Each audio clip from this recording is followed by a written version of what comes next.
Hi, I'm Dr. Fuentes from the Fuentes Cosmetic Surgery Center. Today, I'm going to talk to you about nasal fractures. That's because yesterday I had two cases of nasal fracture. A 24-year-old young man was assaulted a week ago, and a 17-year-old girl who was in a sport injury.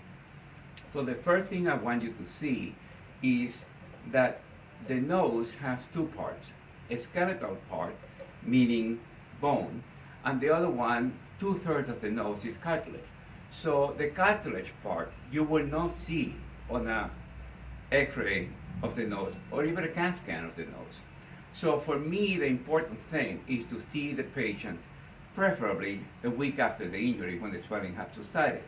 With x-rays, you can see the nasal bony skeleton, and that will tell you whether or not there is a fracture and whether or not the fracture is displaced. Because the fracture is not displaced, we don't need to do anything. Bottom line, we need to see the patient. Now, we like to reduce nasal fractures within a week of the injury, if at all possible, meaning 7 to 10 days. That's because that's when the bones are easily movable. If the other 2/3 of the nose is where the fracture is, it really doesn't make any difference. That is very, very difficult to put those cartilage back to where they belong. So I can do that at any time. The corrections of that consist mostly of nasal reconstruction with cartilage grafts, which I usually use from the septum. So the fractures are done either within 7 to 10 days, once the swelling has subsided, or we can wait a while, because at any time I can make the nose look straight. Now that has to do with the external aspect of your nose.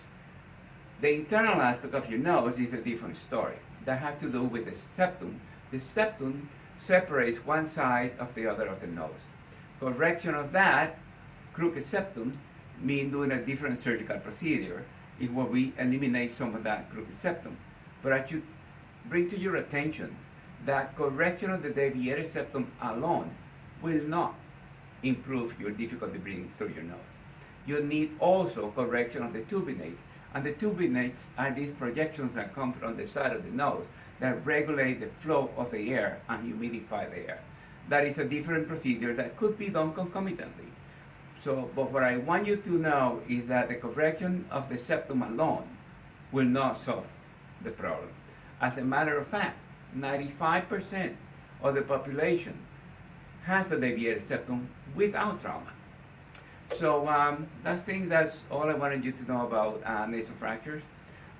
Remember, I don't have to do them right away. I can do them at another time. And these procedures are usually done under general anesthesia. Some of them could be done under local anesthesia, but it's uncomfortable. So probably better under general anesthesia. That's it for today. Thank you for tuning up. Nice to see you. Bye.